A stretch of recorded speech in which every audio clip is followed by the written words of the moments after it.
Electrons are majority charges, मतलब electrons ज्यादातर present होते हैं, and your holes are minority charges.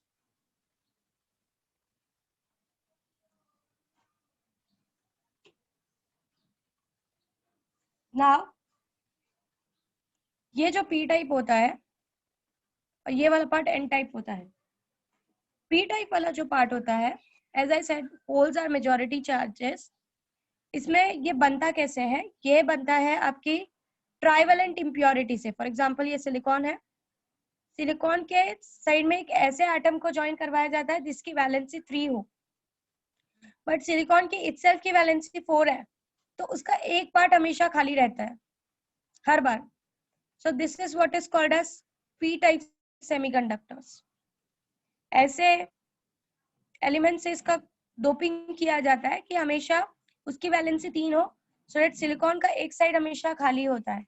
So they are doped with this P type semiconductors are doped with trivalent impurities. Trivalent means इसका last में 3 valency हो, and this part it is doped with pentavalent impurity. For example pentavalent का मतलब है जिसके पास valency में 5 electron हो, तो एक एक्स्ट्रा होता है। Overall this particular semiconductors are neutral. This SiO नहीं है, ये होल है, this is whole। ये पूरा एज न्यूट्रल होता है अगर अलग अलग है तो। इसके ऊपर आपको ऐसा नहीं है कि अगर एक होल प्रेजेंट है तो आपको प्लस चार्ज मिलेगा और एक इलेक्ट्रॉन प्रेजेंट है तो माइनस चार्ज मिलेगा। As a hole they are neutral, क्योंकि जिनसे डोपिंग की गई है वो वाले इलेक्ट्रॉन, वो वाले जो एलिमेंट्स है, वो वाले जो ट्राइवेलेंट एलिमेंट्स है या पेंटावेलेंट एलिमेंट्स है, उनके पास अंदर तो प्रोटॉन्स है ही ना उतना। अगर इसके पास 5, इसको ऐसे से डोपिंग करवाई गई है कि सामने वाले का जो भी एलिमेंट यूज कर रहे हैं, हम लोग trivalent impurity use, sorry pentavalent impurity use कर रहे हैं, तो अगर उसके पास 5 इलेक्ट्रॉन है तो उस डोपर के पास, वो जो डोप किया है जिससे, उसके पास 5 प्रोटॉन भी होंगे। तो सिलिकॉन इटसेल्फ में भी न्यूट्रल है और उसका डोपिंग करने वाला जो एलिमेंट है वो भी न्यूट्रल है, तो overall it is neutral. Starting में इसमें कोई चार्ज नहीं होता।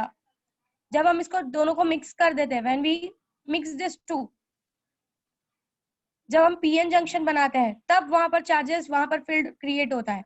कैसे क्रिएट होता है? ये जंक्शन के पास के जितने लोग हैं, जंक्शन के पास में जितने भी एटम्स प्रेजेंट है, उनका ये जो एक्स्ट्रा वाला इलेक्ट्रॉन है ये जंप करके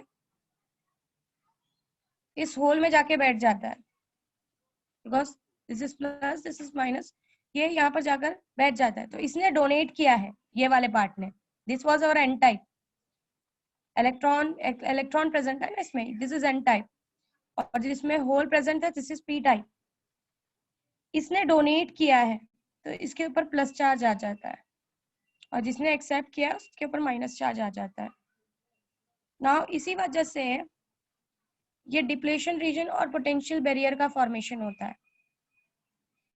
यहाँ के सब इलेक्ट्रॉन्स यहाँ पर जंप करके यहाँ पर एक पोटेंशियल बैरियर क्रिएट कर लेते हैं।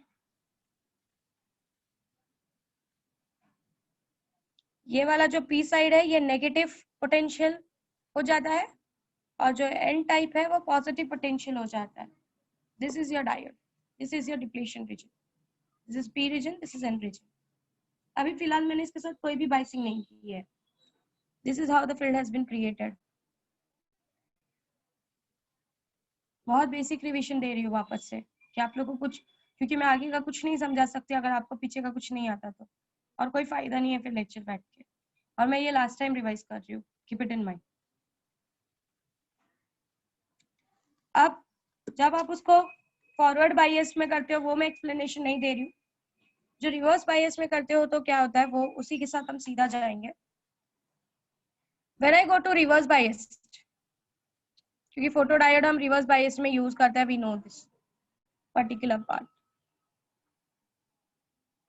सो when I connect this in reverse bias, ये जो डिप्लीशन रीजन है ये बढ़ जाता है। When I have been connected to P side और एन साइड, एन को जब मैं पॉजिटिव से कनेक्ट करती हूँ और P को जब मैं नेगेटिव से कनेक्ट करती हूँ it becomes reverse biased, reverse biasing शुरू हो जाती है एंड आपका जो डिप्लेशन रीजन है वो थिक हो जाता है. This is your, this is at minus potential and this is at plus potential. ठीक है. बट कोई भी प्रैक्टिकल डायोड आपको पता है यहाँ से इलेक्ट्रॉन्स आने वाले, यहाँ पर ब्लॉक होने वाले हैं, there will be a repulsion. इसके बारे में मैंने बहुत अच्छे से समझाया था कि जब इलेक्ट्रॉन्स यहाँ से निकलेंगे, पहली बात तो पहुंचने की पॉसिबिलिटी बहुत कम है. पहुंच गए, लेट्स से पहुंच गए तो एकाक पहुंचेंगे, तो इस वोल्टेज की वजह से करंट रिजल्ट नहीं करने वाला. There will be no production of current because ये तो इलेक्ट्रॉन्स को ब्लॉक किए जा रहा है, डिप्लेशन रीजन को थिक किया जा रहा है. फिर रिवर्स सिचुएशन में करंट जनरेट होता है कैसे? Because of this minority charges. इनके अंदर के जो माइनॉरिटी चार्जेस हैं उनकी वजह से, इसके अंदर का जो इलेक्ट्रॉन है और इसके अंदर जो होल है, जो थोड़ा बहुत होल इसके अंदर क्रिएट होता है, वो जंप कर जाता है and that amount is very less. बहुत ज्यादा कम अमाउंट में वो करंट क्रिएट होता है. रिवर्स सिचुएशन में कभी भी करंट जीरो नहीं होता, बट इट इज नेग्लिजिबल क्योंकि वो सिर्फ और सिर्फ पी के इलेक्ट्रॉन्स और एस के होल की वजह से क्रिएट होता है, सॉरी एन के होल्स की वजह से क्रिएट होता है.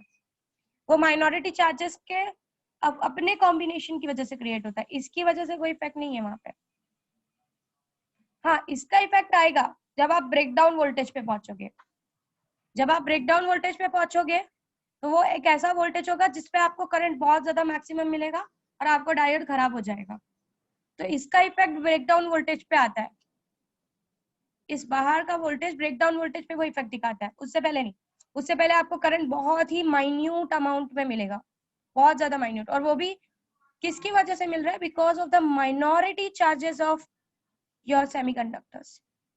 इसके अंदर के इलेक्ट्रॉन्स और इसके अंदर के holes, they combine, they try to combine. So इसके होल्स और इसके इलेक्ट्रॉन्स की वजह से जो थोड़ा सा करंट मिलता है, जिसको अगर आप गूगल पे सर्च करोगे तो इसको लीकेज करंट भी बोलते हैं. It's a leakage current. ये जितना कम हो आपका कंडक्टर उतना अच्छा होता है, सेमीकंडक्टर उतना अच्छा होता है, junction sorry PN junction diode उतना अच्छा होता है. लीकेज करंट बहुत कम होना चाहिए. प्रैक्टिकल जब आप एक्सपेरिमेंट करते हो तो आपको बोला जाता है लीकेज करंट को अप्रोक्सीमेटली इक्वल्स टू 0 ले लो, क्योंकि वो बहुत ही I can say micro amperes में आता है, वो इतना कम होता है, but it is still there. और यही माइनॉरिटी चार्जेस की वजह से जो करंट आता है, इसको बहुत सारे नाम दिए जाते हैं. Reverse leakage current, dark current. In photodiode इसको डार्क करंट के नाम से जाना जाता है, क्योंकि इवन इफ अगर आप इस डिप्लेशन रीजन पे, आपको पता है कि हम फोटोडायोड में डिप्लेशन रीजन पे लाइट गिराता है. अगर आप लाइट नहीं भी गिरा रहे हो इस डिप्लेशन रीजन पे, तो भी there is certain amount of current which is present. Electrons यहाँ से जंप हुए हैं, there is certain amount of current which is present, which is completing the circuit. So that's why light नहीं गिरा रहे हो तो भी करंट प्रेजेंट है, इसलिए इसको डार्क करंट बोला जाता है. This is what is the phenomenon. Now I am going ahead with the photodiode. यहीं से मैं फोटोडायोड की शुरुआत कर रही हूँ. ओके, सो फोटोडायोड का मैंने आपको कल सिंबल समझा दिया था, स्कीमेटिक डायग्राम बता दिया था कि कैसा होता है. एक बार फिर से दिखा दे रही हूँ, फिर उसके बाद हम सीधा आगे बढ़ेंगे. ये आपका सिंबल था फोटोडायोड का. This is anode, that is the positive side. This is cathode, that is the negative side. Light को गिरते हुए सिंबल में दिखाना है. इट शोज दैट कि इसकी फंक्शनिंग लाइट के गिरने के बाद होने वाली है. डार्क करंट इतना छोटा होता है कि उसके वजह से कोई इल्यूमिनेशन नहीं होगा. इट इज वेरी स्मॉल, आपको कोई इल्यूमिनेशन नहीं मिलेगा डार्क करंट की वजह से, बट इट स्टिल एग्जिस्ट, होता है, प्रेजेंट होता है. सो this is the symbol of the photodiode. This is the schematic diagram. अगर आपको याद हो, ये हमारा सिलिकॉन डाइऑक्साइड का मास्किंग किया हुआ है. ये सिलिकॉन नाइट्राइड का मास्किंग किया हुआ है. This is the depletion region जहां पर आपकी लाइट गिरने वाली है. यहाँ से डिप्लेशन रीजन की तरफ लाइट गिरने वाली है. This is P region, this is N region, and बीच में आपका ये पी और एन का जो जंक्शन होता है वहां पे आपका डिप्लेशन रीजन बनता है. तो ये जो आपको ये ट्यूब जैसा स्ट्रक्चर दिख रहा है, यहाँ पर आपका डिप्लेशन रीजन होगा. अब ये इस तरीके से, ये तो ड्रॉ करने के वक्त बनाया है. ये नॉर्मली ऐसा होता है कि यहाँ पर एक ऐसा सर्कल जैसा आपको मिलेगा, और बी यहाँ पर पूरा ग्लासेस होंगे और बाकी पूरे ओपेक सब्सटेंस से कवर होगा, सो दैट जो भी लाइट गिरे इस ग्लास के थ्रू सीधा डिप्लीशन रीजन पे जाए और बाकी के पूरे एरियाज को लाइट ना मिले, ओपेक सब्सटेंस से कवर अप किया होगा, सो दैट जो भी लाइट गिरने वाली है वो डिप्लीशन रीजन पर गिरे और there will be an emission due to which you will get the current. So this is what is the schematic diagram of your PN junction, of your photodiode. Okay, let's go ahead with the some points जो हमने कल भी देखे थे. पहली बात, इतना जो भी फोटोन आप स्ट्राइक कर रहे हो उसकी एनर्जी बैंड गैप से बड़ी होनी चाहिए. सबसे पहला पॉइंट हमने यही देखा था, तो ही इलेक्ट्रॉन्स एक्साइट हो पाएंगे. ओके, और अपने वैलेंस बैंड से कंडक्शन बैंड की तरफ जंप करेंगे. जंप करने के लिए उनको उनके बैंड गैप से बड़ी एनर्जी का प्रोवाइड करना बहुत जरूरी है. तो it should be greater than the band gap energy. इतनी फोटोन के अंदर एनर्जी होनी चाहिए. दूसरी बात हमने पढ़ी थी, क्या पढ़ी थी, किसी को याद है? फोटोडायोड हमेशा रिवर्स सिचुएशन में यूज किया जाता है, रिवर्स में, क्योंकि हम डिप्लीशन रीजन के अंदर के इलेक्ट्रॉन्स और उसका कॉम्बिनेशंस को यूज करने वाले हैं. So we use photodiode in reverse situation. It is operated in reverse situation. Third one क्या पढ़ा था, बताओगे कोई? इसके अंदर का जो डार्क करंट और करंट प्रोड्यूस होता है वो नॉर्मली माइनॉरिटी चार्जेस के रिजल्ट होता है. It is because of the minority charges. सारा काम हम माइनॉरिटी चार्जेस की हेल्प से, ये जो डार्क करंट क्रिएट होगा वो स्पेशली माइनॉरिटी चार्ज की वजह से होता है. Is all because of the minority charges inside. And silicon dioxide और सिलिकॉन नाइट्रेट का जो कवरिंग किया जाता है वो इसीलिए किया जाता है कि उसको थर्मल प्रोटेक्शन मिले, बिकॉज सेमीकंडक्टर्स जो होते हैं वो थर्मली सेंसिटिव होते हैं, या थर्मली सेंसिटिव. अगर थोड़ा सा भी थर्मल का आपने प्रोटेक्शन नहीं किया तो आपका सेमीकंडक्टर, आपका फोटोडायोड अच्छे से काम नहीं करेगा, उसका खुद का अपना एक बिहेवियर हो जाएगा. So let's go ahead with the working. Let's try to understand the working of the photodiode. अब शायद आपको समझे कि मैं क्या बोल रही हूँ और क्या हो रहा है. Let's draw the diagram again.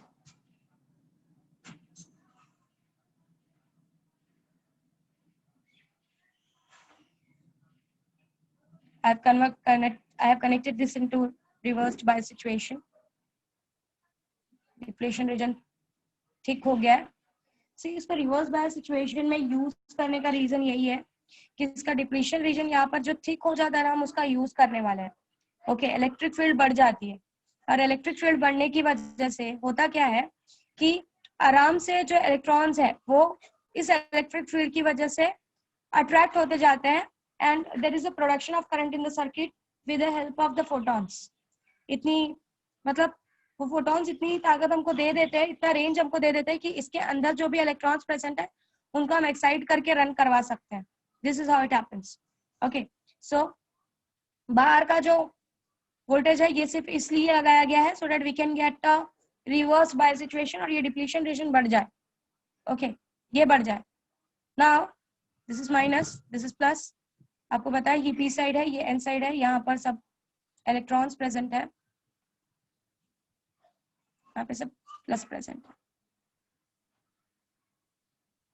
Okay, दूसरा रीजन ये भी है कि ये जो बाहर के थोड़े बहुत इलेक्ट्रॉन्स बचे होंगे ना, ये इसका फील्ड इतना स्ट्रांग हो जाता है कि वो उन इलेक्ट्रॉन्स को भी स्वाइप कर लेता है अंदर की तरफ और रिकॉम्बिनेशन कर लेता है.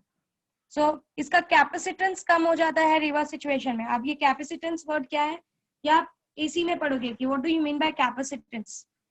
कैपेसिटेंस का मतलब होता है चार्ज स्टोर करने का ताकत.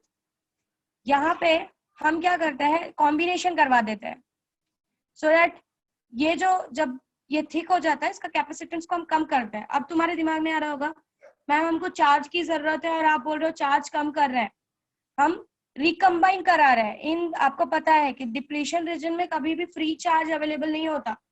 ओके, सो हमको फ्री चार्जेस चाहिए ही नहीं, हमको फ्री चार्जेस नहीं चाहिए. हमको कैसे चार्जेस चाहिए, जो आकर कंबाइन हुए हो और उनकी ताकत भी उतनी स्ट्रांग ना हो.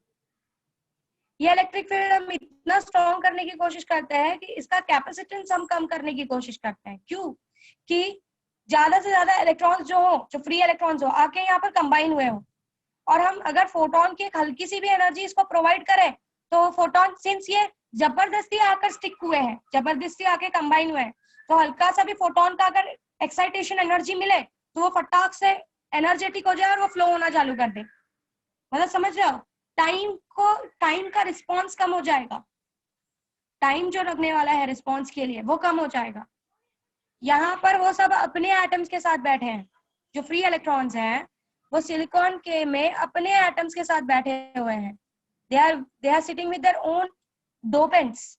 तो यहाँ पर उनकी बॉन्डिंग जो न्यूक्लियर फोर्स होगी वो काफी अच्छी होगी। तो इसको थिक करने का यही रीजन है कि ये लालच में क्या करे, ये इलेक्ट्रॉन्स यहाँ से जंप कर इस एरिया में आ जाए, यहाँ पर आने के बाद ये इस एरिया में आके बैठेंगे, इस डिप्लीशन रीजन के एरियाज में आके बैठेंगे। जब इस डिप्लीशन रीजन के एरियाज में आके बैठेंगे तब ये जबरदस्ती किसी से आकर स्टिक हुए हैं। तो अगर आपने हल्का सा भी फोटोन इस पे स्ट्राइक करवाया तो उनको रिस्पॉन्स देने को टाइम नहीं लगेगा, क्योंकि वो फटाक से एक्साइट हो जाएंगे।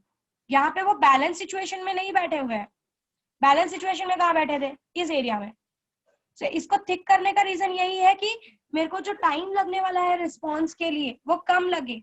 मैं हल्का सा भी फोटोन अगर मैं गिराऊं तो ये फटाक से, ये जो आकर कंबाइन हुए हैं ये फटाक से एक्साइट होकर भागना चालू कर दे, और जब वो भागेंगे तभी तो मुझे करंट मिलेगा। दिस इज माय रिक्वायरमेंट कि वो रिस्पॉन्स करने के लिए कम टाइम ले, इसलिए मैंने उनको लालच दे दिया कि भाई तुम यहाँ इस डिप्लीशन रीजन में आकर बैठो। समझ में आ रहा है मैं क्या बोल रही हूँ? यस और नो? कुछ समझ में आ रहा है मैं क्या बोल रही हूँ कि सो गए?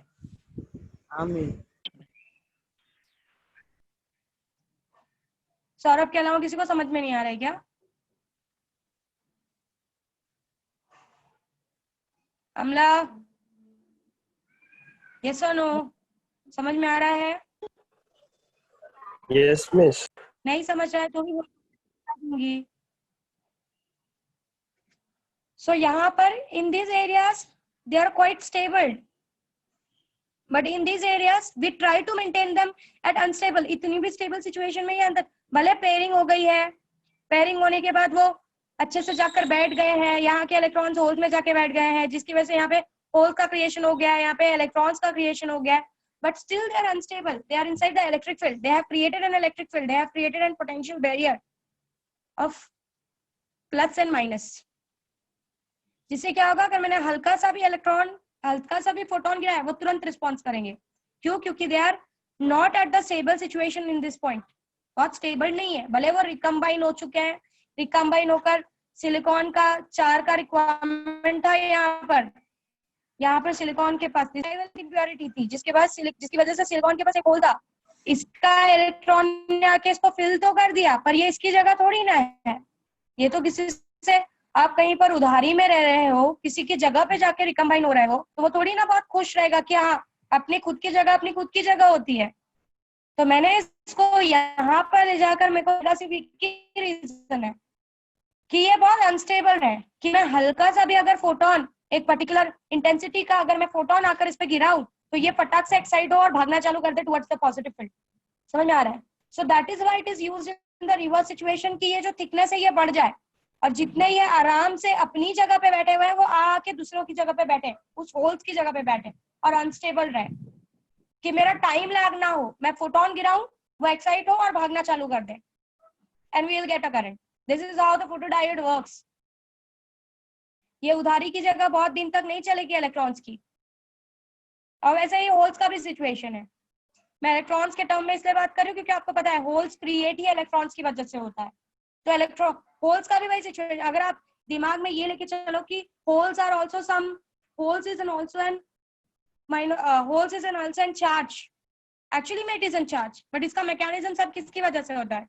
इलेक्ट्रॉन की वजह से। तो अगर यहाँ पर इलेक्ट्रॉन्स आकर बैठे हैं तो यहाँ पर होल्स बैठे हुए हैं, ऐसा बोल सकते हैं कि पी के होल्स यहाँ आ गए और एन का इलेक्ट्रॉन्स यहाँ आ गया, तो पी जो होल्स हैं वो एन साइड में जाके बैठ गए और जो इलेक्ट्रॉन्स हैं वो पी साइड में आके बैठ गए। पर ये दोनों उधारी की जगह है, ये दोनों प्लेसेस उधारी की है, ये जस्ट आके कंबाइन हो चुके हैं, they are not stable here.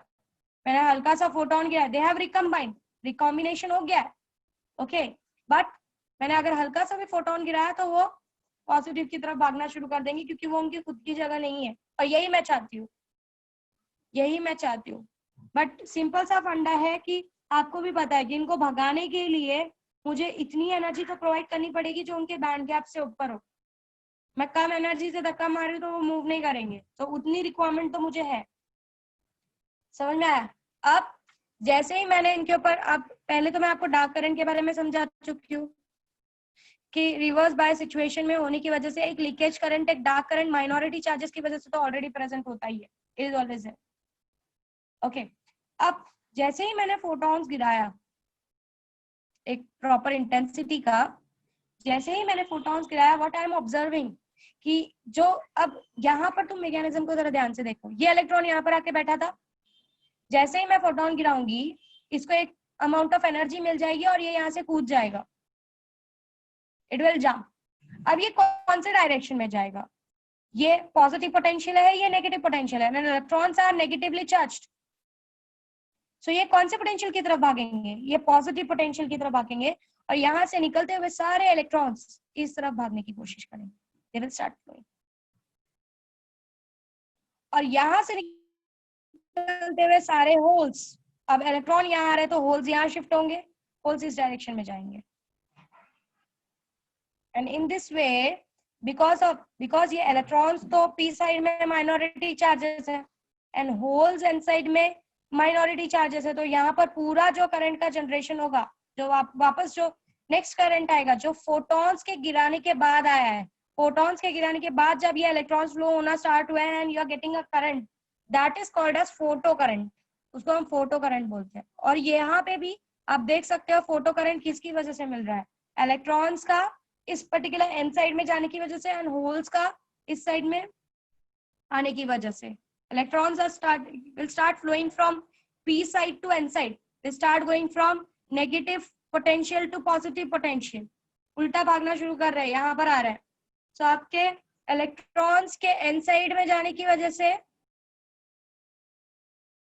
और होल्स के p साइड में आने की वजह से आपको ये फोटो करंट का जनरेशन मिलता है। और आप वापस देख सकते हो इलेक्ट्रॉन्स कहाँ से कहाँ जा रहे हैं। इलेक्ट्रॉन्स तो यहाँ पे माइनॉरिटी चार्जेस है ना, इसका माइनॉरिटी चार्जेस इस तरफ जा रहा है और इसका माइनॉरिटी चार्जेस इस तरफ आ रहा है। So again the photo current is resultant from the minority charges from p side and from n side. So the total current that you get is, अब ये करंट का जनरेशन क्यों हुआ वो मैं आगे समझाऊंगी कि मैम इससे करंट क्यों बना, मैं बताती हूँ। Photo current, the total current that you get is because of this photo current and dark current को combination, dark plus photo current, दोनों का एडिशन आपको मिलता है। अब देखते हैं कि करंट क्यों बना, why current has been generated, हुआ क्या। let us consider, just समझने की कोशिश करो। let us say ये 3 वोल्ट है, ये 3 वोल्ट का तुमने लगाया है, ठीक है। और जैसे ही इलेक्ट्रॉन्स ने यहाँ पे जंप किया, दे जंप टू देयर साइड। अगर आप इसका मैकेनिज्म जरा ध्यान से ड्रॉ करो, अंदर का ड्रॉ कर रही हूँ डिप्लीशन रीजन का। मेरे जब इलेक्ट्रॉन्स, यहाँ के इलेक्ट्रॉन्स ने यहाँ से यहाँ पर जंप करना चालू किया, ये डिप्लीशन रीजन थिन हो जाएगा क्योंकि इलेक्ट्रॉन जंप कर गए हैं, यहाँ पर वापस होल्स आ चुके हैं। इन इलेक्ट्रॉन्स की कॉम्बिनेशन की वजह से तो ये पूरा डिप्लीशन रीजन बना था। ये जो यहाँ तक का डिप्लीशन रीजन बना था, ये इलेक्ट्रॉन्स की कॉम्बिनेशन की वजह से बना था। पर जब इलेक्ट्रॉन्स एक्साइट होकर वापस अपनी जगह पर जाने लगे, ये डिप्लीशन रीजन कम हो गया। ये डिप्लीशन रीजन जहां इतना था, अब इलेक्ट्रॉन्स के जंपिंग के बाद सिर्फ इतना ही रह गया। मतलब देख रहे हो डिप्लीशन रीजन रेड्यूस हो रहा है, और रेड्यूस होने की वजह से सिंस इलेक्ट्रॉन्स वापस अपनी जगह पे जा रहे हैं, जो पोटेंशियल होगा वो इट इज फॉल टू, ये जो है ये रेड्यूस होके ये 2 वोल्ट पे गिर गया। अब there is a potential difference between the two, इस बैटरी के बीच में और इस दोनों पोटेंशियल के बीच में there is a potential difference between the two. और आपको पता है पोटेंशियल डिफरेंस आते ही there is a flow of current from higher potential to lower potential, current का फ्लोइंग शुरू हो जाता है and this results into the current flow. इसकी वजह से करंट फ्लो होगा। ऑफ कोर्स इलेक्ट्रॉन्स यहाँ से आएंगे यहाँ पर एंड करंट का डायरेक्शन विल बी दिस। तो ये जो करंट फ्लो हो रहा है, ये जंपिंग के बाद ये जो पोटेंशियल, ये जो आपका बैरियर है उसका थिकनेस कम हो जाता है, एंड थिकनेस कम होने की वजह से उसका पोटेंशियल भी ड्रॉप हो जाता है। And when there is a drop in the potential, आपको पता है कि when there is a drop in the potential, electron इस डायरेक्शन में फ्लो हो रहा है, तो आपका अगर इलेक्ट्रॉन इस तरीके से जा रहा है तो आपका जो करंट का डायरेक्शन होगा इट विल बी अपोजिट, ये अपोजिट हो जाएगा। And this is how you get the current in this circuit, because of the difference in the potential difference of this depletion region and the outer battery. समझ में आ रहा है? कुछ clear हो रहा है? yes or no? yes miss. ये current का सिचुएशन समझा कैसे करंट बन रहा है? ऑफ कोर्स इलेक्ट्रॉन्स है तो पॉजिटिव को अट्रैक्टेड होगा, and there is a potential difference of course, क्योंकि ये डिप्लीशन रीजन थिन हो चुका है, and this results into the current, because whenever there is a potential difference there is a flow of current, you know this, जिसकी वजह से reverse situation में भी आपको करंट मिलता है। But this photodiode is not efficient, बहुत अच्छा नहीं है ये, इसको बहुत जगह यूज नहीं किया जाता, इतना एफिशिएंट नहीं है जितना एफिशिएंसी इसकी चाहिए, बट स्टिल बहुत सारी जगहों पे कमर्शियल प्लेसेस पे इसका यूज किया जाता है। कहाँ पर यूज किया जाता है आगे देखेंगे। समझ में आ रहा है कुछ? मतलब जब तक लाइट गिरती रहेगी इलेक्ट्रॉन्स एक्साइट होते रहेंगे, जिसकी वजह से डिप्लीशन रीजन थिन होगा, there will be a potential difference and there will be a flow of current, current का फ्लो होना शुरू हो जाएगा। आपको पता है इलेक्ट्रॉन्स के डायरेक्शन से करंट का फ्लो हमेशा उसके अपोजिट डायरेक्शन में होता है, so you will get the direction of the current in this and you get the current in the circuit. So this is how it happens. वापस से वर्किंग समझा रही हूँ।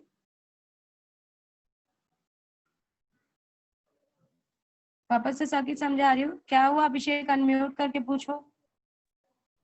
मैम जो ये फोटो करंट होगा वो बहुत मतलब कम रहेगा, ज्यादा नहीं रहेगा ना? हाँ, वो आपकी इंटेंसिटी पे डिपेंड करता है। आप कौन सी लाइट की इंटेंसिटी, आप कितनी इंटेंसिटी डाल रहे हो उस पर आपका करंट डिपेंड करता है। Your current depends on intensity, वो भी हम देखेंगे, बट एक सर्टेन टाइम के बाद even it remains constant. I will come to that topic. वो आईवी कैरेक्टरिस्टिक आगे आना बाकी। अभी मैंने बहुत छोटा सा बस मैकेनिज्म समझाया मैंने अभी तक आपको वर्किंग ऑफ फोटोडायोड का, सिर्फ मैकेनिज्म समझाया कि एग्जैक्टली हो क्या रहा है यहाँ पे, यहाँ पर क्या चल रहा है वो समझाया हमने खाली, कि लाइट गिर रही है, लाइट गिरने की वजह से इलेक्ट्रॉन्स एक्साइट हो रहे हैं, इलेक्ट्रॉन्स आर नेगेटिवली चार्ज, जिसकी वजह से वो पॉजिटिव पोटेंशियल की तरफ भाग रहे हैं। जब वो पॉजिटिव पोटेंशियल की तरफ भाग रहे हैं, होता ये है कि डिप्लीशन रीजन का जो थिकनेस है वो थिन हो जाता है, there is a potential difference, and potential difference होने की वजह से there is a flow of current.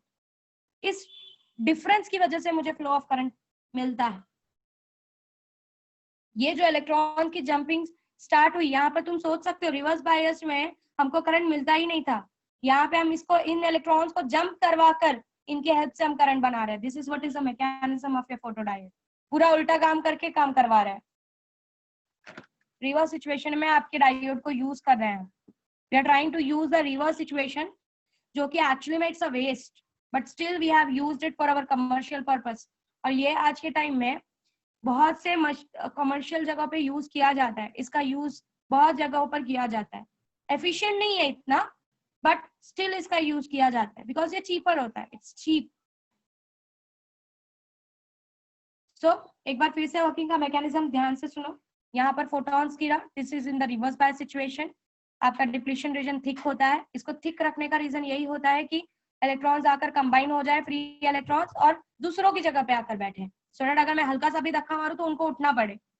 Okay, but मुझे धक्का इतना मारना होगा कि इनका बैंड गैप से ज्यादा एनर्जी इनको प्रोवाइड होनी चाहिए। That is always a requirement. So मैंने जैसे ही यहाँ से फोटॉन्स गिराया, यहाँ से इसके अंदर से इलेक्ट्रॉन्स एक्साइट होंगे। ऑफ कोर्स यहाँ से इलेक्ट्रॉन्स एक्साइट होने के बाद ये इलेक्ट्रॉन्स अपने positive potential, because electrons are negatively charge, ये पी साइड से एन साइड की तरफ भागना शुरू करेंगे। They will start moving to N side. Okay, और यहाँ से ऑफ कोर्स इलेक्ट्रॉन्स यहाँ भाग रहे हैं तो होल्स इस साइड आएंगे, क्योंकि इन्हीं होल्स में तो अब हमारे इलेक्ट्रॉन्स जाके जंप करके बैठने वाले हैं। सो होल्स अब यहाँ पे क्रिएट होंगे। तो ऐसा बोल सकते हैं कि electrons are going from N side to P side, and sorry, P side to N side, and holes are going from N side to P side.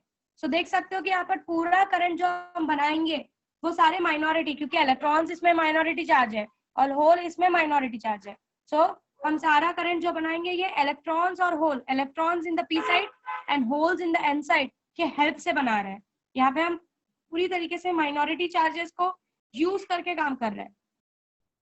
Okay, अब इलेक्ट्रॉन्स पी साइड से N side की तरफ jump करना चालू करेंगे। आपको समझ में आ गया कि क्यों इलेक्ट्रॉन्स पी साइड से एन साइड जंप कर रहे हैं? क्योंकि जब मैंने उनको एक्साइट किया, इलेक्ट्रॉन्स आर नेगेटिवली चार्ज, वो पॉजिटिव पोटेंशियल की तरफ भागेंगे। जैसे ही वो पॉजिटिव पोटेंशियल की तरफ भागेंगे, ये डिप्लीशन रीजन थोड़ा थिन हो जाएगा।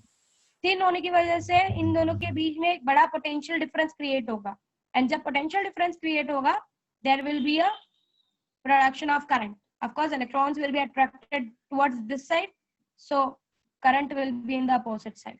So आपको जो टोटल करंट ओवरऑल मिलेगा वो दो चीजों की, दो करंट्स की वजह से मिलेगा। एक तो डार्क करंट और दूसरा आपका जो फोटॉन्स के गिरने की वजह से ये जो अंदर के डिप्लीशन रीजन के इलेक्ट्रॉन्स का एक्साइटमेंट हुआ है, उनकी वजह से, इन दोनों रीजंस की वजह से। समझ में आ रहा है? कुछ समझ में आया? यस और नो? हाँ miss. Yes miss. Yes, ma'am. Okay, so hope आपको वर्किंग क्लियर है। इसका वर्किंग कैसे हो रहा है, क्योंकि इसका आपकी बुक में कुछ खास इसका वर्किंग नहीं दिया हुआ है।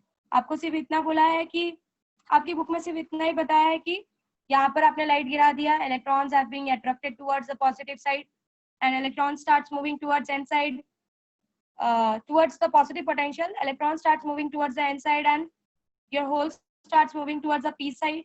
बस इतना ही आपको एक्सप्लेनेशन दिया है। इनका एक्साइटेशंस वगैरह के बारे में कुछ खास उन्होंने नहीं बताया, बट और करंट क्यों फ्लो होता है उसका रीजन भी उन्होंने शायद नहीं दिया आपकी बुक में। So just keep it in mind, there is an creation of potential difference because of the thinning of this depletion layer, and the electrons starts conducting and you get a current in the opposite direction of the electrons, of course. Then how it is work? This is how it is work. Now let's try to understand the how this total currents, ये जो आप अगर आपने कहीं पर कुछ connect किया है, जहां पर अगर आपने अमीटर करंट कनेक्ट किया है, अमीटर अगर आपने कनेक्ट किया है तो उसमें आपको ये पूरा करंट देखने के लिए मिलेगा। Dark current plus photo current दोनों को मेजर करके देगा, वो टोटल बताएगा वो। So that total current, let's represent that total current as IL। उसको IL से रिप्रेजेंट करेंगे। एक डार्क की वजह से होगा, एक फोटोन करंट की वजह से होगा, तो total current will be IL। Okay, now ये जो IL होता है, ये पूरी तरीके से ये कितना करंट आपको मिलने वाला है आपने ऑलरेडी पीछे पढ़ लिया है। इलेक्ट्रॉन्स फोटॉन्स आपने पढ़ा है, जिसमें आपने पढ़ा होगा कि ये जो टोटल करंट होता है ये कहीं ना कहीं इंटेंसिटी पे डिपेंड करता है। ठीक है, it depends on the intensity, क्योंकि अगर आप इंटेंसिटी बढ़ाओगे तो आप नंबर ऑफ फोटॉन्स बढ़ाओगे, और अगर आप नंबर ऑफ फोटॉन्स बढ़ाओगे तो हर फोटॉन, आपको पता है कि हमेशा एक फोटॉन एक ही इलेक्ट्रॉन के साथ डील करता है। कीप इट इन माइंड, एक फोटॉन हमेशा एक इलेक्ट्रॉन के साथ डील करता है। तो अगर आपने 1000 फोटॉन्स बना दिया तो वो 1000 इलेक्ट्रॉन्स के साथ एक ही टाइम पे डील करेगा। सो आपको करंट कितना ज्यादा मिलेगा वो आपके इंटेंसिटी पे डिपेंड करता है। It depends on the intensity. Okay, अलग अलग इंटेंसिटीज के लिए आपको अलग अलग करंट मिलेगा, but again there is the point. What is the point? कि एक टाइम के बाद you will get a fixed current. एक सर्टेन टाइम के बाद आपका करंट कांस्टेंट हो जाएगा, कि क्योंकि जितनी आपके एलिमेंट की ताकत है, जितने आपके सेमीकंडक्टर की ताकत है, आप उतना ही करंट निकाल सकते हो वहां से। आपके इलेक्ट्रॉन्स, आपके एलिमेंट के पास 10 ही इलेक्ट्रॉन है, आप 50 फोटॉन्स भेज दो, बाकी के 40 वेस्ट होने वाले, क्योंकि 10 ही डील करने वाले हैं। सो ऑफ कोर्स एक टाइम के बाद जब उसका वो सैचुरेशन पॉइंट पे पहुंच जाएगा कि नहीं भाई इससे ज्यादा मेरे पास इलेक्ट्रॉन्स ही नहीं है, तो आप फोटॉन भेज के क्या करोगे? सो उसके बाद द करंट रिमेन्स कांस्टेंट। उसके बाद you will not find any increase in the current, कोई इंक्रीज नहीं मिलेगा आपको। तो एक सर्टेन लेवल तक वो डायरेक्टली प्रोपोर्शनल है कि जैसे जैसे आप इंटेंसिटी बढ़ाते जाओगे वैसे वैसे आपका करंट भी बढ़ता जाएगा, क्योंकि इंटेंसिटी बढ़ा रहे हो मतलब नंबर्स ऑफ फोटॉन्स बढ़ा रहे हो, नंबर्स ऑफ फोटॉन्स बढ़ा रहे हो मतलब हर फोटॉन जाके एक इलेक्ट्रॉन के साथ डील करता है। तो नंबर ऑफ फोटॉन्स बढ़ा रहे हो तो नंबर ऑफ इलेक्ट्रॉन्स जो डील करने वाले हैं वो भी बढ़ता जाएगा, बट एक सर्टेन लेवल तक। उसके बाद it remains constant. Okay, so let's try to, so keep it in mind that this current depends on the intensity of your photon, but up to certain level, एक certain level तक ही ये चीज देखने के लिए मिलती है. So let's try to understand the IV characteristic of this particular part. IV characteristic देखते हैं जरा, ठीक है. सॉरी, मैंने कहीं और का ग्राफ बना दिया. IV कैरेक्टरिस्टिक देखते हैं. ऑफ कोर्स रिवर्स सिचुएशन में काम कर रहे हैं तो वोल्टेज को हम थोड़ा नेगेटिव वे में लेंगे. रिवर्स सिचुएशन का पार्ट है, ठीक है. दिस इज फॉरवर्ड सिचुएशन जिसमें आपका वोल्टेज पॉजिटिव होता है, पॉजिटिव कंसिडर किया जाता है. सो this is 0.5, 1.5 and this is reverse bias situation जिसमें हमारा फोटोडायोड काम करता है. So again it will be -1, बीच में 0.5 है, -2, -3, -4 एंड सो ऑन. अब एक इंटेंसिटी आपने डाली फोटोन की and you start getting the current from here. आपको करंट मिलना स्टार्ट होता है. पहले तो एक small amount of dark current आपको मिलेगा. ये डार्क करंट हमेशा प्रेजेंट होगा. This is your dark current. ये हमेशा, ये जो रिवर्स सिचुएशन में करंट है, ऑफ कोर्स इसको overall of reverse situation, reverse bias current ही बोल सकते हो, जो फोटॉन्स की वजह से भी क्रिएट हुआ है, क्योंकि वो भी माइनॉरिटी चार्जेस की वजह से ही हो रहा है. डार्क करंट भी माइनॉरिटी चार्जेस की वजह से होता है और जो फोटोन करंट है वो भी माइनॉरिटी चार्जेस की वजह से ही हो रहा है. Minority charges of P side and minority side charges of N side. जब minority charges of P side jumps to N side, you start getting the potential difference and you get a current. Okay, so that is all because of the minority charges of your what we can say of your photoelectrons. Now आपको पता है जो barrier का जो minimum potential होता है वो 0.7 से 0.3 होता है. अगर आपको आइडिया हो तो जो डिप्लीशन रीजन है उसको एटलीस्ट 0.7 से 0.3 के बीच में आपको प्रोवाइड करना पड़ता है. सिलिकॉन एंड जर्मेनियम का अलग अलग होता है, मतलब आपको 0.5 से ऊपर ही देना पड़ेगा तो ये आपका इलेक्ट्रॉन्स जंप करना स्टार्ट होगा. आपका जो वोल्टेज होगा वो आपको 0.5 से ही स्टार्ट करना पड़ेगा, तो उसके बाद ही वो जंपिंग का प्रोसेस स्टार्ट होगा. सो यहाँ से कुछ करंट जनरेट होना स्टार्ट हुआ है and you will find for a single intensity अलग अलग पोटेंशियल्स पे. This is -100, this is IV characteristics, this is V and this is I, the current that you are getting, micro. Okay, so अगर आप intensity change करते जाओ तो जो आपको करंट का अमाउंट है वो करंट का अमाउंट आपको बढ़ता हुआ मिलेगा, बट एक टाइम के बाद इट विल रिमेन कांस्टेंट. अब यहाँ पर कुछ ऑब्जर्व कर रहे होगे तुम. क्या ऑब्जर्व कर रहे हो कि एक वाइड वोल्टेज के लिए, एक बहुत रेंज के वोल्टेज के लिए मेरा करंट जो है वो ऑलमोस्ट कांस्टेंट होता जा रहा है. We are getting a constant current, मतलब यहाँ पर वोल्टेज चेंज भी हो रहा है, -1, -2, -3, -4, but still I am getting that -100 microampere, 200 microampere, -300 microampere, minus में इसीलिए किया क्योंकि it is reverse saturation, it is reverse current. So reverse current है तो ऑफ कोर्स फॉरवर्ड करंट के अपोजिट डायरेक्शन में फ्लो हो रहा है, इसलिए इसको नेगेटिव लिया है just because of the direction. So -100, -200, -300, -400 and so on. This is how we are getting. So you can say that कि एक वाइड रेंज के लिए आपको एक कांस्टेंट करंट मिल रहा है, मतलब आपका जो बाहर का वोल्टेज है वो आप चेंज भी कर रहे हो तो भी एक कांस्टेंट अमाउंट ऑफ करंट आपको फ्लो होता हुआ मिल रहा है. यहाँ तक there is a change. Forward bias में आपका वोल्टेज बहुत मैटर करता है of course, but in reverse bias you can observe that forward bias में आपका करंट आप देख सकते हो there is a small change in IV characteristic, but in reverse bias in this particular situation what you are finding, आपको क्या देखने के लिए मिल रहा है कि इफ आई स्टार्ट फ्रॉम 0, अगर मैं यहाँ से 0 से स्टार्ट करूँ, if I start from 0, what I am observing if I am changing the voltage तो भी मेरा करंट का अमाउंट इज कांस्टेंट, क्योंकि मैंने आपको पहले ही बताया कि ये जो फोटो करंट भी जनरेट हुआ ये अंदर के माइनॉरिटी चार्जेस की वजह से हुआ. जो डार्क करंट भी जनरेट होता है वो अंदर के माइनॉरिटी चार्जेस, आपने कितना इलेक्ट्रॉन्स एक्साइट करवाया है, एक इंटेंसिटी आकर कितना इलेक्ट्रॉन एक्साइट की है. अगर एक इंटेंसिटी आकर 100 इलेक्ट्रॉन्स एक्साइट किए तो उसी 100 इलेक्ट्रॉन्स की वजह से आपको करंट मिलने वाला है. आप बाहर का वोल्टेज कुछ भी रखो, दैट डजंट मैटर। आपके पास जितने काम करने वाले हैं, आप उन काम करने वाले को कितना भी रखो, जितने अमाउंट है आपको तो उतना ही मिलेगा। So your minority charges depends on the intensity that you are allowing to pass, और उस इंटेंसिटी की वजह से कितने माइनॉरिटी चार्जेस क्रिएट हुए हैं, that is giving you this current. इसलिए after this it is constant, means you are changing the voltage, reverse bias situation का वोल्टेज आप चेंज कर रहे हो, फिर भी you can see the current का जो अमाउंट है इट इज, क्योंकि करंट को बाहर के वोल्टेज से पड़ता, करंट अंदर के माइनॉरिटी चार्जेस के एक्साइटेशन की वजह से बना हुआ है। तो अगर आपने 10 की इंटेंसिटी भेजी है तो 10 ही इलेक्ट्रॉन्स एक्साइट होंगे और वो भागेंगे। आपने 15 की इंटेंसिटी रखी है तो 15 एक्साइट होंगे और भागेंगे। So your current is somewhere because of the amount of charges inside. So इसीलिए उनको वोल्टेज से कोई खास नहीं फर्क पड़ता। अगर एक इंटेंसिटी के लिए आपको एक certain fixed amount of current flow होता हुआ दिखता है। अब आपका ये क्वेश्चन आएगा कि मिस ये वाला पार्ट क्या है, व्हाट इज दिस, ये पार्ट क्या है। से एक बात याद रखो, आपके डायोड को काम करने के लिए पहले आपके इलेक्ट्रॉन्स को एक्साइट करवाना जरूरी है, उनके बैरियर को क्रॉस करना जरूरी है, और उनका बैरियर का जो पोटेंशियल होता है, दैट बैरियर का पोटेंशियल इज 0.7 या 0.3 for silicon and germanium, correct. तो उतना आपको देना जरूरी है, you need to keep that amount, तभी वो जंप करने की ताकत रखेंगे। तो इतना सिचुएशन पहले आपको क्रिएट करके रखना पड़ेगा। यू विल फाइंड दैट कि पहले आप इस लेवल तक उनको लेके आओगे and then it will start moving.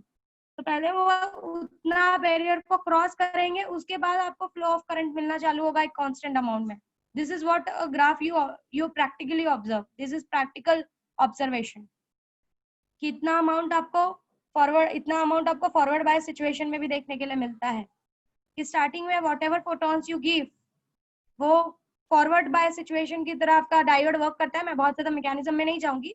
Forward bias situation में आपका डायोड काम करता है and the electrons start flowing, and जिसकी वजह से एक स्मॉल अमाउंट ऑफ करंट आपको फॉरवर्ड बाय सिचुएशन में मिलता है, and then you get a constant value. अगर मुझे कहीं पर इसका एक्सपेरिमेंट दिखा, मैंने हालांकि यूट्यूब पे मैंने बहुत ट्राई किया कि प्रैक्टिकली इसका एक्सपेरिमेंट करते हुए दिखाया जाए, तो आपको समझेगा कि why this part has been resulted, ये क्यों आया। Okay, so this is how it starts, this is the barrier potential. इसको क्रॉस करने के बाद ही आपका इलेक्ट्रॉन का फ्लो हो सकता है, तभी पॉसिबल है। सो this much amount is always important. इतना अमाउंट नहीं दोगे तो आपका डायोड काम भी नहीं करेगा। आपको ये बात पता है कि आपके डायोड को काम करवाने के लिए वो बैरियर पोटेंशियल को ओवरकम करना बहुत जरूरी है। तो पहले वो जो भी फोटॉन्स गिराओगे वहां पर जो करंट जनरेट होगा वो लीनियर करंट नहीं होगा, there will be a change in the amount of current, क्योंकि वो अपने बैरियर पोटेंशियल को ओवरकम करने के लिए यूज करेगा, तब उसके बाद वो एक कांस्टेंट करंट देना स्टार्ट करेगा। This is what is practically observe. ठीक है, पहले आप अपना दरवाजा खोलोगे फिर आगे भागोगे ना। सो ये वाला एरिया आपका दरवाजा खोलने वाला एरिया है, उसके बाद you start running. Okay, so this is what has been practically observed as IV characteristic. I know बहुत लोगों को इसमें कुछ खास इंटरेस्ट नहीं आ रहा होगा, बिकॉज जो है जैसा है आपको वैसा ऑब्जर्व करने के लिए मिल रहा है। This is how you get that. आप अगर वोल्टेज चेंज भी करते जा रहे हो माइनॉरिटी चार्जेस के ऊपर, अगर 300 का ही इंटेंसिटी आके 300 इलेक्ट्रॉन्स के साथ कंबाइन करके करंट है, तो उसके बाद आप कुछ भी वोल्टेज रखो, that doesn't matter. Who's this? Mute yourself, everyone. काय?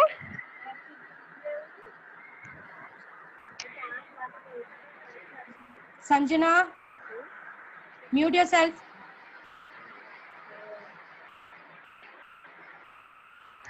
Yeah. So इसका ग्राफ जरा ऑब्जर्व करो, यहाँ पर जो ग्राफ है थोड़ा सा रॉन्ग बना है, इस ग्राफ को जरा ऑब्जर्व करो एंड ध्यान से देखो। This is for another intensity, this is for another intensity. Intensity is being changed, but आप देख सकते हो कि स्टार्ट करने के लिए at least this much voltage in positive is required, इतना आपको देना पड़ेगा। उसके बाद ही आपका इलेक्ट्रॉन्स पोटेंशियल बैरियर को ओवरकम करके पास होना स्टार्ट करेगा। So this much amount is always required to start the diode. Okay, ये अमाउंट आपको स्टार्टिंग में देना पड़ेगा डायोड को स्टार्ट करने के लिए। Please unmute yourself. Who is this? Please mute yourself, I said.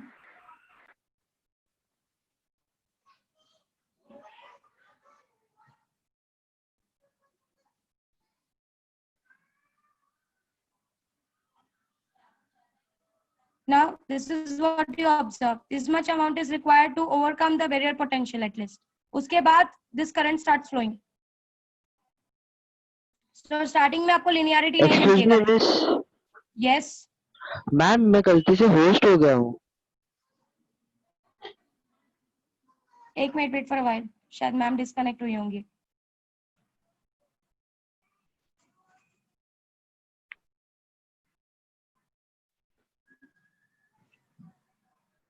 Ma'am आएंगी तो उनको एक्सेप्ट करो जो भी होस्ट हुआ है. ओके मैम, मैं आदित्य बोल रहा हूँ. हाँ हाँ मैम. आ गई मिस. हाँ हो गया नॉर्मल, हो गया normal.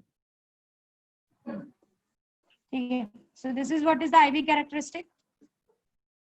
This is your reverse bias voltage. This one is your forward bias voltage. Starting में उसको थोड़ा सा forward bias voltage रखना पड़ेगा so that वो overcome कर सके अपने barrier potential को and then the current start flowing. मतलब starting का amount जो भी होगा, starting का amount of photons वो सारा use होगा to produce the current in the forward bias situation so that it can overcome the barrier potential and the electrons start flowing. पहले वो दरवाजा open करेगा and then it will run. So once उसका ये हो गया, you don't get linearity in this point. At particular point पे आपको linearity नहीं मिलेगी. But एक certain time के बाद, after certain time, what you will observe that you get a fixed amount of current. एक बार वो पूरी तरीके से reverse bias situation में आ गया, वो you will get a fixed amount of current. यहाँ पर आप देख सकते हो current is not fixed. Okay. So after this particular point, once it enters into reverse bias situation, you get a fixed amount of current for variation in the voltage. अलग अलग voltage, मतलब अगर हमने वोल्टेज चेंज भी किया बाहर का तो अंदर कितने इलेक्ट्रॉन्स एक्साइट हो रहे हैं बिकॉज ऑफ द इंटेंसिटी, वो ही इलेक्ट्रॉन्स आपको करंट का जनरेशन देने वाले हैं. whatever voltage, whatever potential difference you keep, whatever voltage you keep. So it only depends on the intensity at this particular point. This is for I1, I2, I3, I4 and so on. ठीक है. So this is how you get the amount of current. This is intensity. For one intensity, you are getting this much amount of current. For second intensity, you are getting this much amount of current. For third, for fourth, whenever you increase the intensity, जो amount of current है वो बढ़ता चला जाएगा. Okay, so let's see the relation between the intensity versus in current का graph. अगर मैं intensity versus current का graph बनाऊं तो कैसा बनेगा? If I go ahead with the intensity versus current का graph, ऐसा कुछ होता है. स्टार्टिंग में this is only, it only consist of a dark current, क्योंकि आपको पता है स्टार्टिंग का करंट वो अपने बैरियर पोटेंशियल को ओवरकम करने के लिए यूज करने वाला है. So in starting you get a dark current for certain intensities.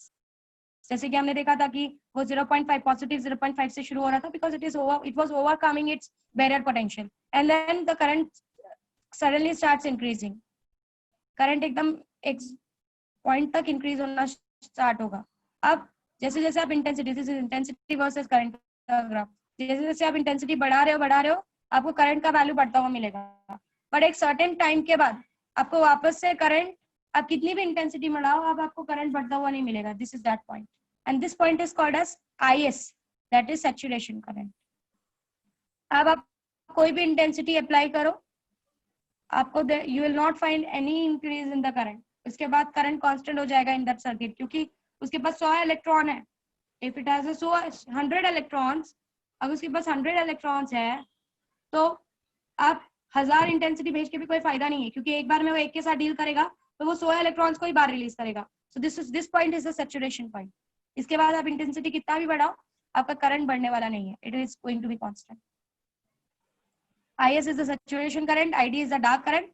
जो टोटल करंट आएगा वो ID प्लस IL दोनों को मिलके आएगा. मतलब जो भी करंट यहाँ पे जनरेट हुआ है वो प्लस ID, हमेशा उसका एडिशन होगा. Okay, and VR is the reverse voltage. अब आप देख रहे थे कि रिवर्स वोल्टेज में भी हमने एक चीज ऑब्जर्व की फोटोडायोड में, कि जब जब करंट फ्लो हुआ है डिप्लीशन रीजन थिन हुआ है, एंड डिप्लीशन रीजन थिन होने की वजह से दोनों के बीच में पोटेंशियल डिफरेंस चेंज हुआ है. ओके, आफ्टर दिस पॉइंट वो डिफरेंस भी चेंज होना बंद हो जाएगा, when it will remains constant, ये भी कांस्टेंट हो जाएगा, क्योंकि आप जब इससे ज्यादा इलेक्ट्रॉन्स बाहर निकल ही नहीं रहे हैं तो वो जो थिकनेस है वो मेंटेन हो जाएगी, क्योंकि उससे ज्यादा इलेक्ट्रॉन उसके पास है ही नहीं बाहर फेंकने के लिए।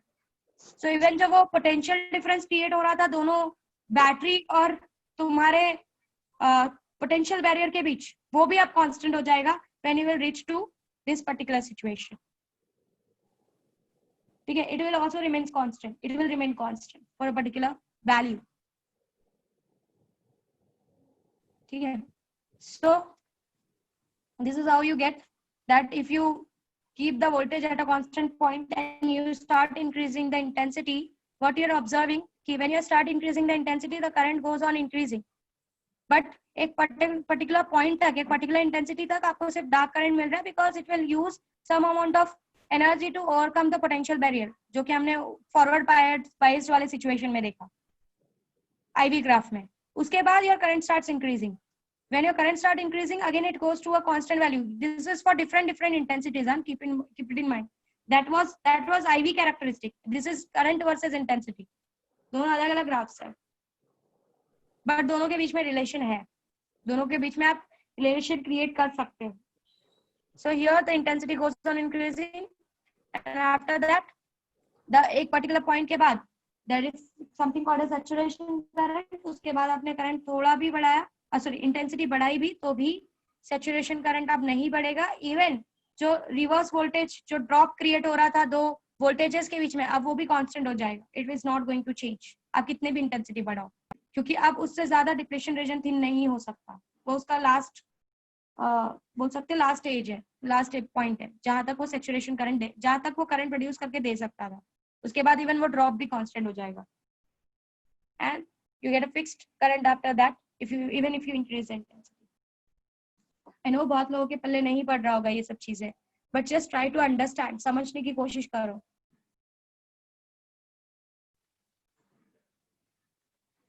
Okay, so ये जो वोल्टेज है, जिस वोल्टेज पे the voltage at which the current start remaining constant, this particular current is called as saturation current, and this voltage is called as saturation voltage. इसके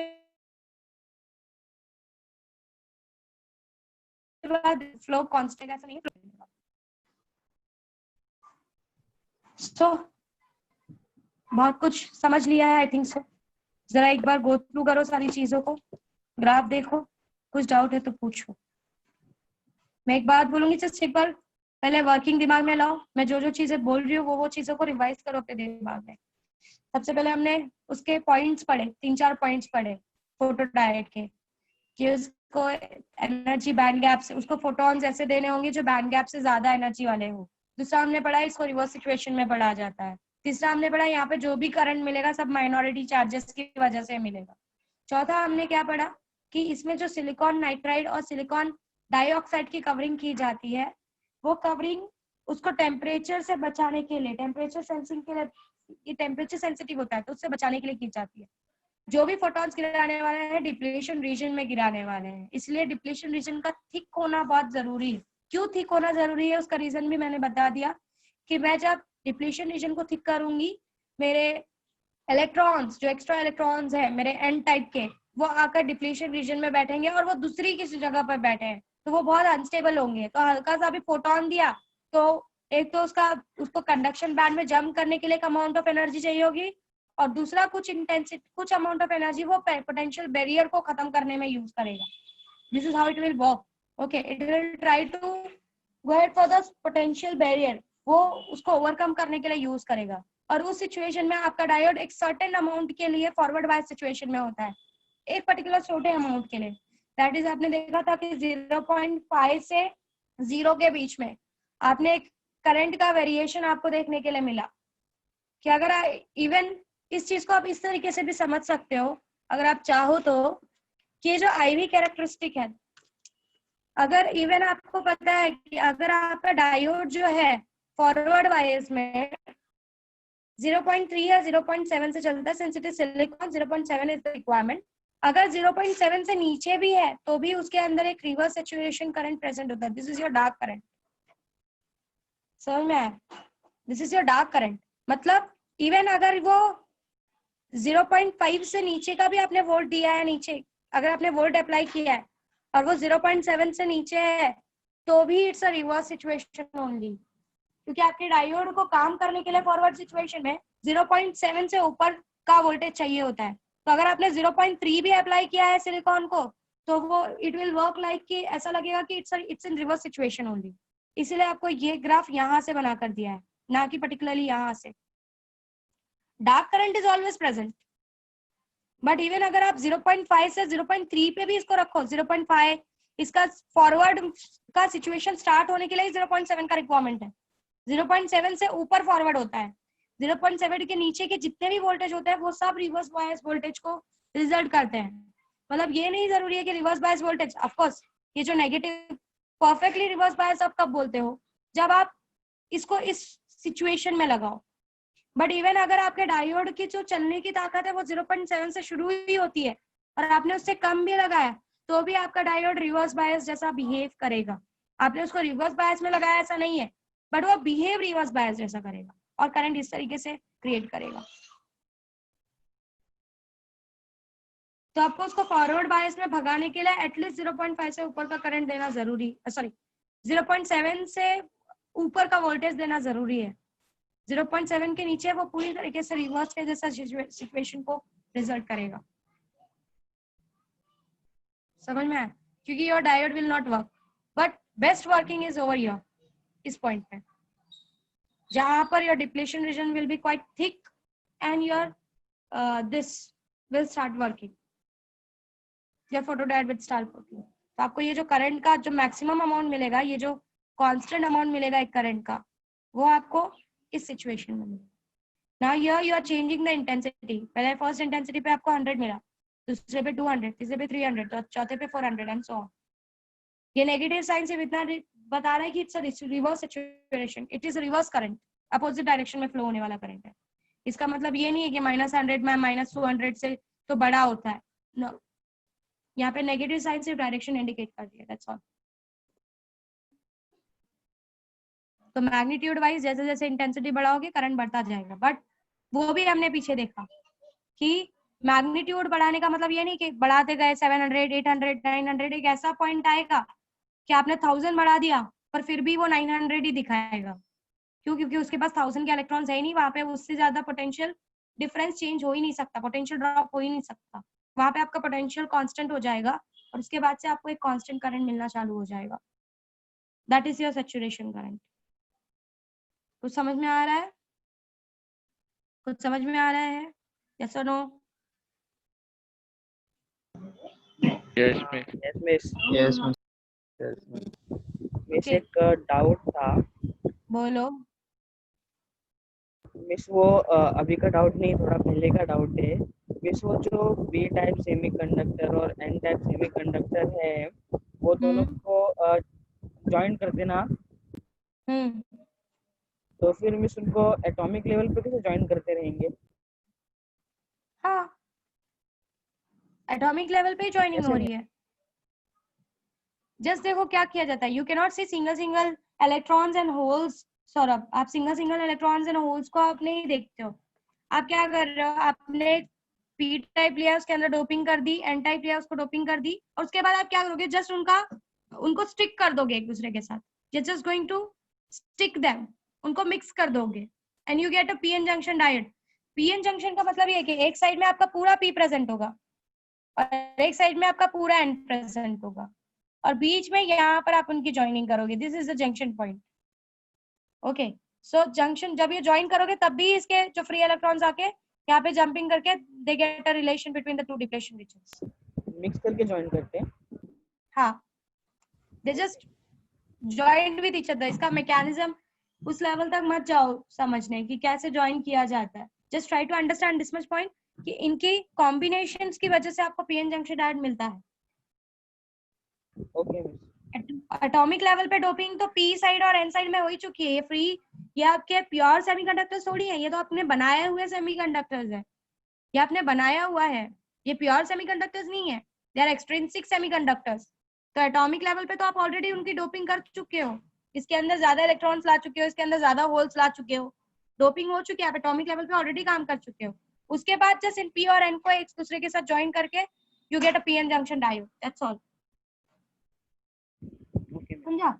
don't go to the atomic level. Atomic level जाओगे तो आपको band gap वगैरह के बारे में पढ़ना पड़ेगा, and it's a very deep study that it goes to quite higher level. Just try to understand the, अभी फिलहाल ऊपर का जो एक मशीन आपको दे दिया गया है, जस्ट आपको एक ऊपर का वर्किंग देखना है कि कैसे कर रहा है वो, अंदर क्या हो रहा है। उस लेवल तक पहुंचने के लिए भी अभी भी स्टिल आपने बहुत सारी चीजें सीख ली कि how electrons are jumping, how photodiode is working, ये सारी चीजें तो भी आपने एक लेवल तक जाके पढ़ ली है। This points are also not of your level, आपके लेवल की चीजें नहीं है ये, क्योंकि आपको अभी बहुत सी चीजें नहीं पता है, बहुत सारी चीजें आपको अभी नहीं पता है। तो इनको ये एक्चुअली बोलो तो electronics is a applicatory subject, it's an application. जैसे आपका इंजीनियरिंग होता है ना, वैसे ही इलेक्ट्रॉनिक्स होता है। तो electronics is not a theoretical physics, it's not a theoretical physics, it's an applicatory physics. इसीलिए आपका एक सब्जेक्ट होता है अलग से इलेक्ट्रॉनिक्स, जैसे आईटी होता है वैसे इलेक्ट्रॉनिक्स होता है, उसके प्रैक्टिकल्स होते हैं। सो विदाउट प्रैक्टिकल ये सारी चीजें पढ़ा पाना मतलब इट्स क्वाइट टफ, क्योंकि आप जब देखोगे तब आप समझोगे कि क्या हो रहा है। यहाँ तो आप सिर्फ थियोरेटिकली सुनते जा रहे हो, जब आप उसको देखोगे तब आपको समझेगा कि कोई भी मशीन कैसे काम करती है। आप कोई भी मशीन कैसे काम करती है आपको तभी पता चलता है जब वो मशीन आपके हाथ में आती है। जब एक फोन आपके हाथ में आता है आप उसका फंक्शनिंग फटाफट सीख जाते हो। सो मशीन को समझने के लिए मशीन का हाथ में आना बहुत जरूरी है, and this all are the functions. ये जो भी आप थियोरेटिकली पढ़ रहे हो, it's all about the machines. So it's not a theoretical physics, ये थियोरेटिकल फिजिक्स है ही नहीं है, एप्लीकेटरी फिजिक्स है। समझा? It's an different branch of physics जो कि इंडस्ट्रीज में बहुत ज्यादा यूज होता है, but they have involve with you. शायद उन्होंने सोचा होगा कि आप प्रैक्टिकल्स करोगे तो वो सारे शायद ये सारी चीजें प्रैक्टिकल्स में इन्वॉल्व करते, बट अब तो प्रैक्टिकल होना नहीं है। सो मैंने ट्राई किया कि I should get something on YouTube, but ऐसा कुछ मिला नहीं मुझे प्रैक्टिकल टाइप यूट्यूब पे।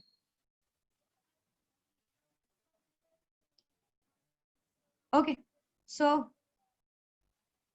दिस इज, प्लीज अब एक काम करो, मैं जो जो चीजें बोलती जा रही हूँ ध्यान से अपने दिमाग में रिवाइज करते जाओ। आपको चीजें रिवाइज हो रही है क्या वो देखो। उसके बाद क्या करना है आपको, आपको ये फोटो डायोड मुझे कल का कल पढ़ के देना है। I want your photo diode to be done by tomorrow. आप कल का कल मुझे फोटो डायोड पढ़ के दोगे, क्योंकि मैं जानती हूँ कि already this things are not there. और सबसे बड़ी बात, आपकी बुक में किसी भी चीज का एक्सप्लेनेशन नहीं दिया, उन्होंने सिर्फ डाल दिया है। उन्होंने आईवी कैरेक्टरिस्टिक सिर्फ डाल दिया है, उन्होंने इंटेंसिटी वर्सेस करंट का ग्राफ सिर्फ डाल दिया है। सो आधा अधूरा नॉलेज देना इज अ कंफ्यूजन मेरे हिसाब से। I don't know, but still I believe उन्होंने एक आईवी कैरेक्टरिस्टिक बना दिया है and they have not explain anything about it. तो आप अपना बुक पढ़ोगे तो आपको कुछ नहीं समझेगा, इसलिए बोल रही हूँ कि प्लीज समझो, मैं जब समझा रही हूँ तभी। ठीक है, रिवाइज एवरीथिंग जो जो बोलती जा रही हूँ। माधुरी मैम,